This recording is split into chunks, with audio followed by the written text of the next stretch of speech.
Olá, meus queridos irmãos, a paz do Senhor Jesus Cristo, seja bem-vindo aqui a mais um vídeo aqui em nome do Senhor Jesus Cristo, aqui no nosso canal. Se você não é inscrito, se inscreva. Hoje vamos meditar um pouco aqui na palavra do Senhor, onde se encontra aqui em Mateus 25, nós vamos ler aqui no versículo 14, que diz assim: um homem que, partindo para fora da terra, chamou os seus servos, entregou-lhe os seus bens.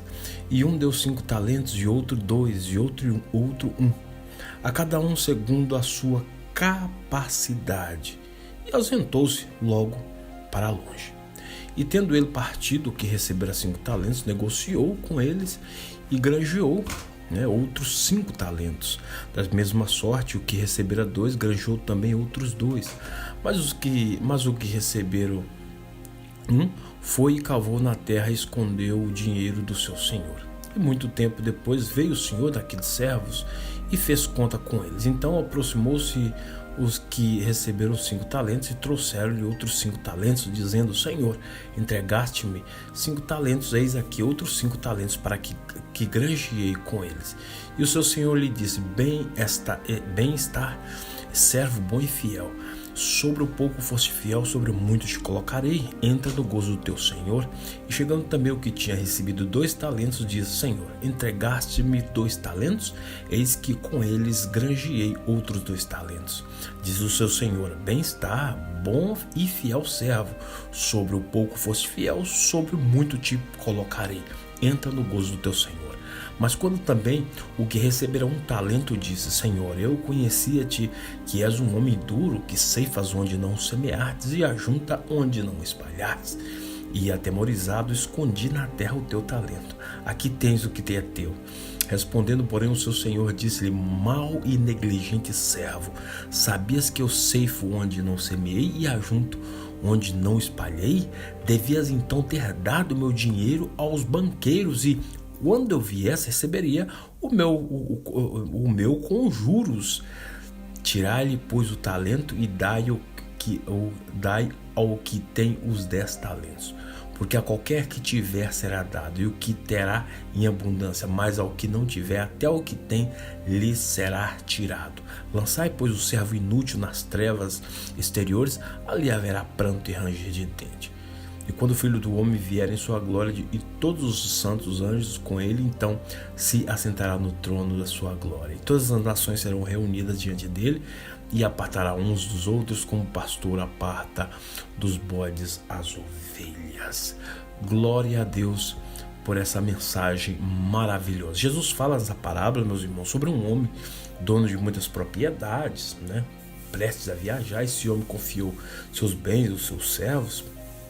Para um ele deu 5 talentos, para o outro 2, para o último, para o último servo deu 1 talento, Eu estava vendo hoje, eu estava num culto hoje, o pastor estava pregando, estava prestando atenção, dizendo: os irmãos são todos abençoados, que não sei o que. Eu falei assim: não, será? Eu pensei, será que todos são abençoados mesmo? Será que está sendo abençoado? Será que realmente estão desenvolvendo os talentos que Jesus deu para eles?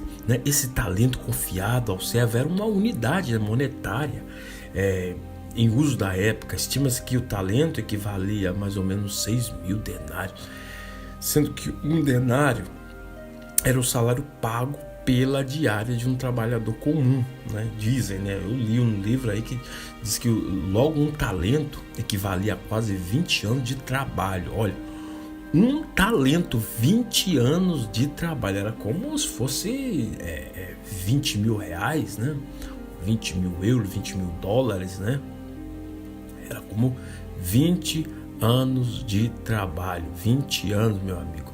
Ou seja, muito mais, 20 anos de trabalho, ou seja, um ano você tem 12 meses, então mais de 20 mil, então, 12 meses, o salário está 1.000, 1.000 e pouco, vamos colocar 1.000, para arredondar, 12 mil, agora multiplica isso aí, 20 vezes 12 mil, dá muito dinheiro, É muito dinheiro.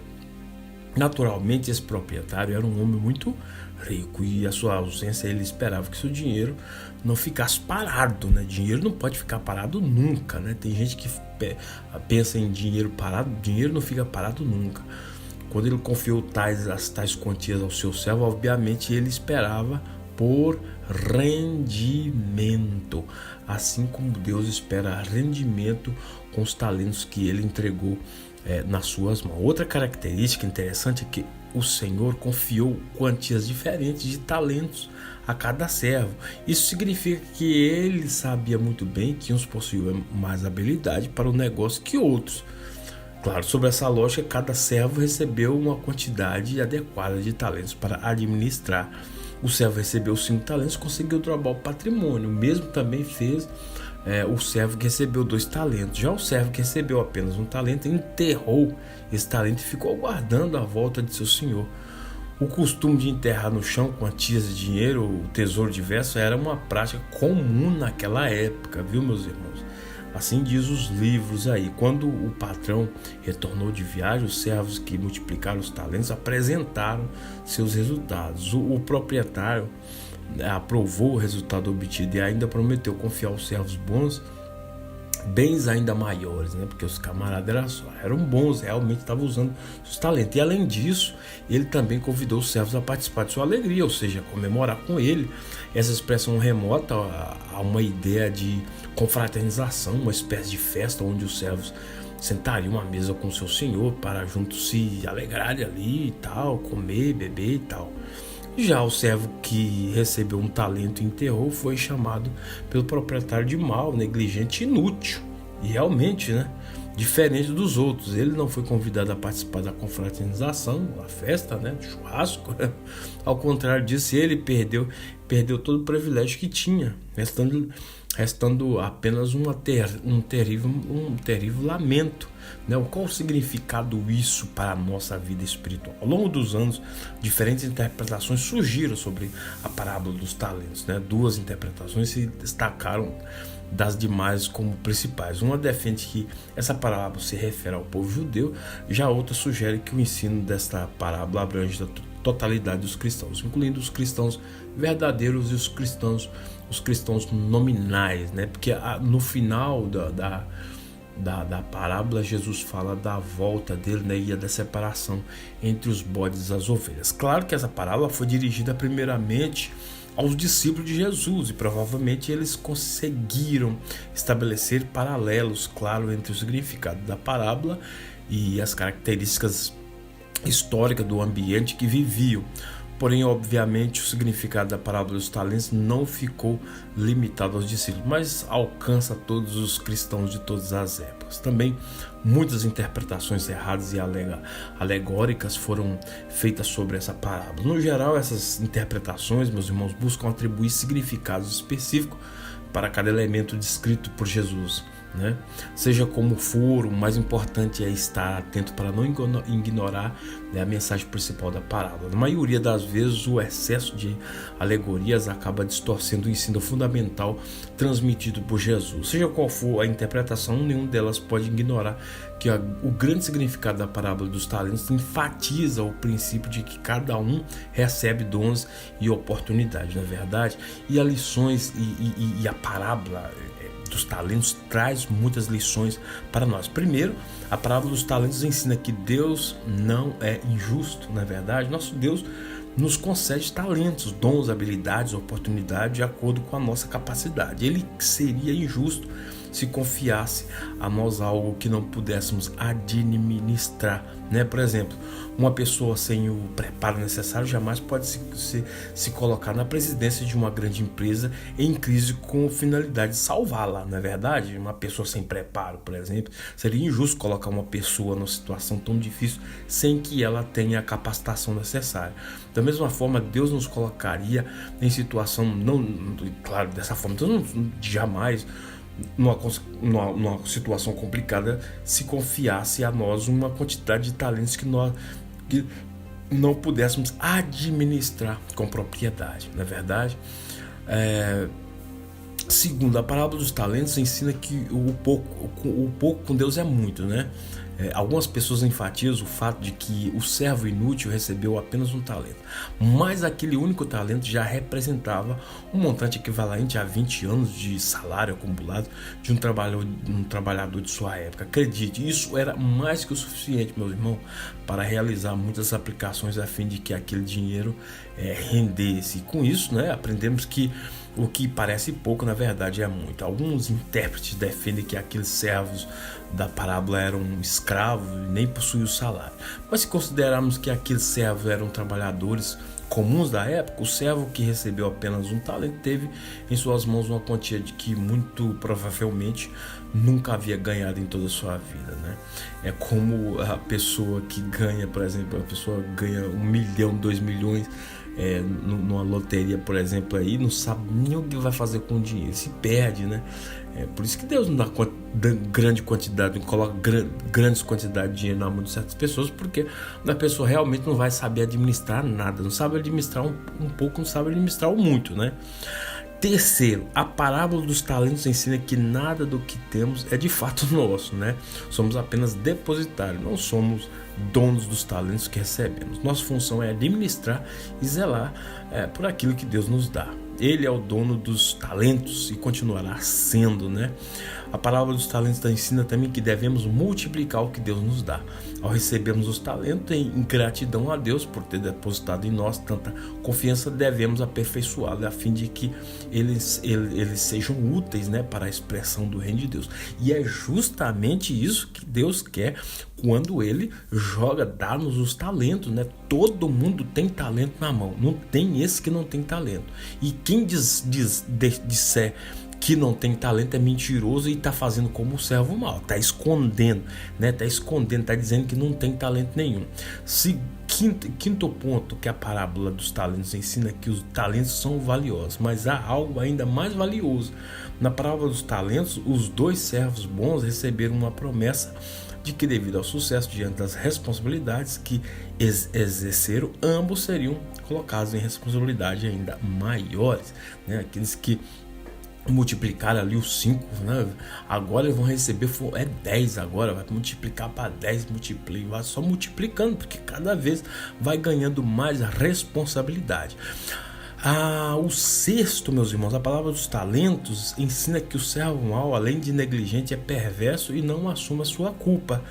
Se não lermos atentamente essa parábola, poderemos até pensar que o servo inútil, né, não aplicou seu talento porque se sentiu inferior aos outros, ou porque realmente teve medo de perder o talento de seu senhor. Algumas pessoas acabaram até sentindo pena daquele servo, porém isso está errado. Aquele servo não era inocente.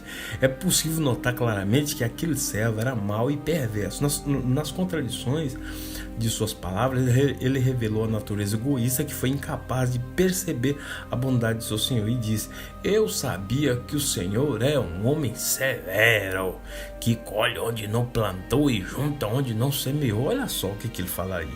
Já escutei alguns pregadores interpretar essa expressão como um tipo de elogio. Alguns até enfatizam que o nosso Deus colhe onde não planta, como se isso fosse um tipo de milagre, né? Porém, essa afirmação do servo mau, na verdade, foi uma acusação contra o seu senhor. Com o seu comportamento e sua declaração, ele estava acusando o proprietário de ser cruel e maldoso, né? Quando ele diz que seu patrão colhe onde não plantou, ele está querendo dizer que seu senhor exige algo o qual não tem direito de exigir, pois quem não planta não deve colher. Basicamente, em suas palavras, ele está dizendo: o senhor é cruel, fique amedrontado, não apliquei o seu dinheiro e a culpa é totalmente sua. É isso aí que ele queria dizer. É verdade? A verdade é que aquele senhor só teria sido injusto tentando colher onde não plantou. E se ele não tivesse dado nenhum talento para aquele servo? No final da parábola, notamos que o patrão declarou que o servo se enforcou em suas próprias palavras. Você sabia que eu colho onde não plantei e junto onde não semeei? Aí pergunta, né? Então você devia ter confiado meu dinheiro aos banqueiros para que quando eu voltasse a receber de volta os juros, né? Você percebe que simplesmente Ele falando: se você realmente pensa isso de mim, então deveria ter pelo menos deixado o talento com os banqueiros para que você pudesse me apresentar algum juro e talvez ser poupado da minha crueldade. O servo incompetente não assume seus erros, ao contrário, ele busca apresentar desculpas, né? Pessoa preguiçosa, né? Pessoa que vive buscando desculpinha de tudo, né?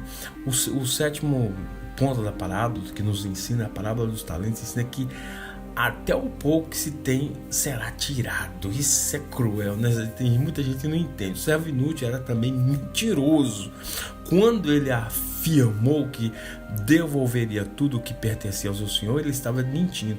O que de fato pertencia ao seu senhor não era apenas o talento, mas também o rendimento sobre o talento, né? Quando depositamos uma quantia no banco, esperamos revê-la corrigida por juros, né?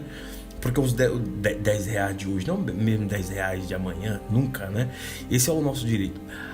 Caso contrário, estaríamos sendo roubados. Aquele servo mau também roubou o seu senhor quando enterrou o talento e deixou de pelo menos aplicá-lo com os bancários. Daí vem a ordem para tirar-lhe até o pouco que tinha, pois naquele momento ele passou a ser devedor do seu senhor. É brincadeira um negócio desse, minha gente. A oitava, gente, a parábola dos talentos ensina, o oitavo ponto que nos ensina ele ensina que a receber talento não significa ser aprovado por Deus, né? Algumas pessoas interpretam essa parábola de forma totalmente errada, assim, confundem os talentos com a graça salvadora de Deus. O pior, ainda identifico a administração dos talentos como sendo uma obra que pode conduzir alguém à salvação, né? Definitivamente esse não é o princípio ensinado na parábola dos talentos. Os talentos jamais servirão para absolver alguém do juízo vindouro, né? Ninguém pode apresentar uma multiplicação dos talentos que recebeu como um resultado, né, meritório, né? Meritório, né, que se diz meritório para a salvação eterna. Mas se fôssemos aplicar o conceito de salvação, seguramente podemos dizer que o servo mau não perdeu a salvação, como muitos alegam. Na verdade, ele nunca teve, né? Nunca teve, embora fosse chamado de servo. Ele não conhecia o seu senhor e o julgava de maneira completamente equivocada. Ele não conhecia. O camarada simplesmente conhecia ele, né? Simplesmente conhecia. Não perdeu nem ganhou, né? Então essa minha gente é a parábola aqui dos talentos, né, minha gente? Então vamos desenvolver nosso talento. Todo mundo tem talento, nós devemos desenvolver o nosso talento, não fazer como o servo mau, né? Todos conhecemos ao nosso Senhor Jesus Cristo, entregamos as nossas vidas a Ele e também temos que trabalhar com os nossos talentos. Deus nos deu muitos talentos. Um deu dois, deu 3, deu 4, deu 5, né? Tem gente com talento maravilhoso aí que necessita trabalhar e devolver para Deus. Afinal, os talentos não são nossos. Que Deus abençoe a todos, né? Fique todos com Deus e até o próximo vídeo.